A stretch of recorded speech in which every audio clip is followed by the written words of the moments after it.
Assalamualaikum warahmatullahi wabarakatuh. Baiklah, di sini saya akan menjelaskan tentang tata cara penggunaan sebuah software Force Viewer atau penggunaan software untuk menganalisis sebuah data.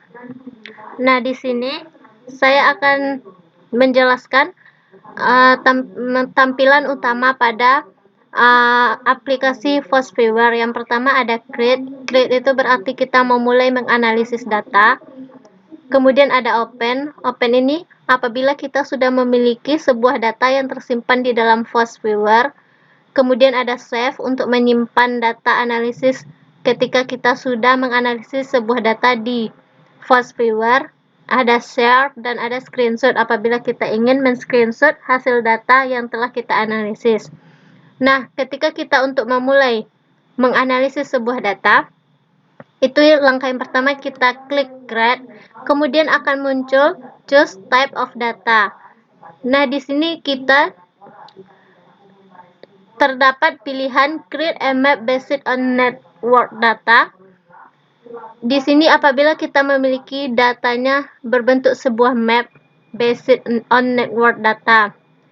Yang kedua ada create a map based on bibliografi data. Apabila kita memiliki sebuah data bibliografi yang bersumber dari Scopus, choose types of option to create echo authorship, keyword co-occurrence, dan lain sebagainya. Yang ketiga yaitu create a map based on text data. Apabila kita memiliki sebuah data yang bersumber dari publish or perish, mendelay, dan lain sebagainya. Nah, di sini saya memiliki data yang berasal dari publish or perish, maka diklik create a map based on text data ini, kemudian kita klik next. Nah, di sini muncul tampilan choose data source atau sumber data tersebut kita menyimpannya di mana.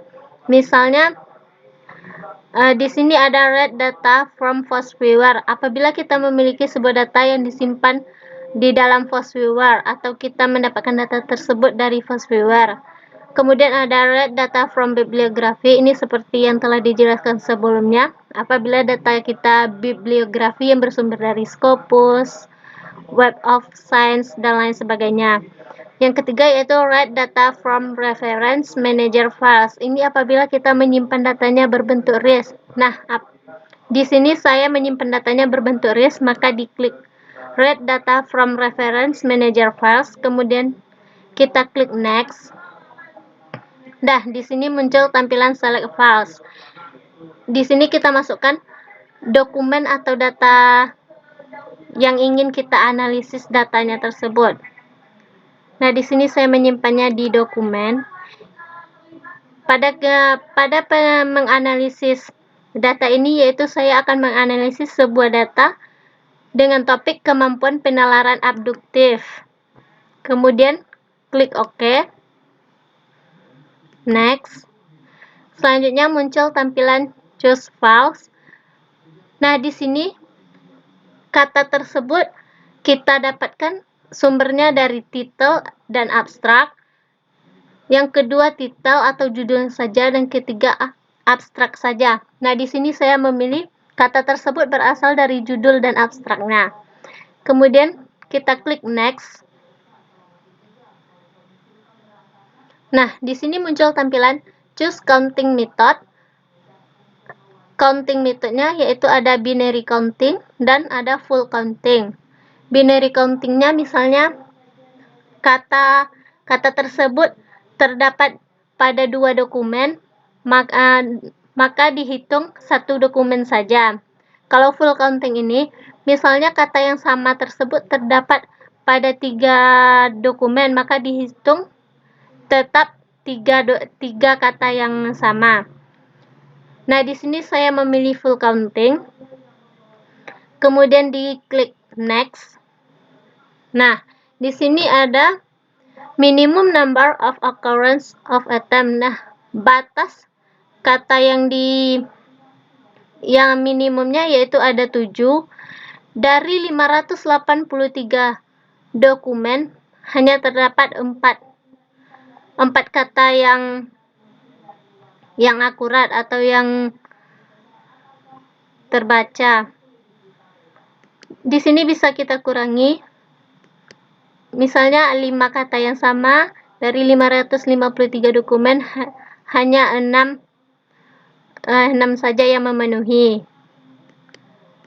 Misalnya di sini saya memilih 2 kata saja, maka terdapat 49 dokumen, 49 kata. Kemudian kita klik next. Nah, dari 49 dokumen tadi, hanya 29 dokumen yang relevan atau yang memenuhi. Kemudian kita klik next.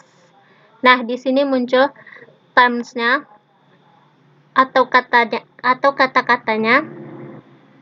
Di sini bisa kita menghilangkannya jika tidak berhubungan dengan topik yang ingin kita analisis tadi, yaitu kemampuan penalaran abduktif.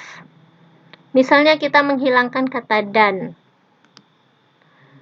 Nah, di sini ada occurrence-nya, yaitu jumlah katanya misalnya terdapat dari 2, tetapi relevansinya atau keabsahannya memiliki nilai 2,065 ini. Di sini bisa kita cek kata-kata apa saja yang ingin kita pakai atau tidak. Kemudian kita klik finish. Nah, dari 28 item ini, hanya 23 item saja yang memenuhi. Kemudian kita klik yes. Nah, di sini muncul. Di sini ada tampilan items 23, maka di sini terdapat 23 item. Tulisan-tulisan ini terdapat 23 item.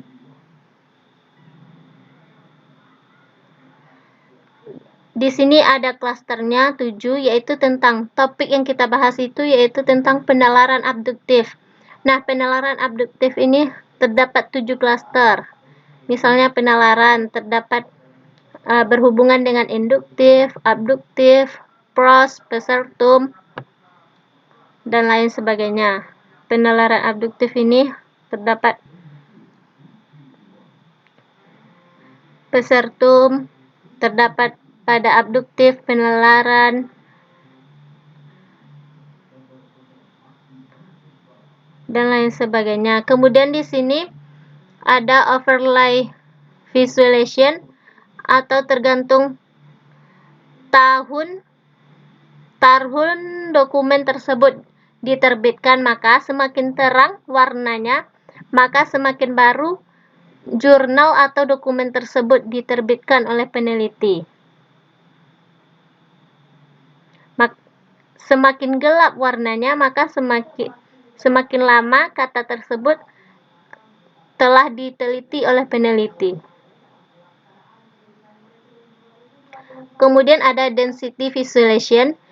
Ini yaitu kata yang paling sering diteliti oleh peneliti.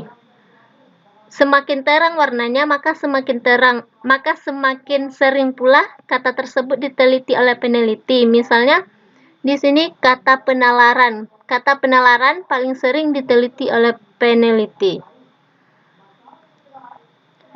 Demikianlah penjelasan saya tentang tata cara penggunaan sebuah software aplikasi menganalisis data, yaitu software FastViewer.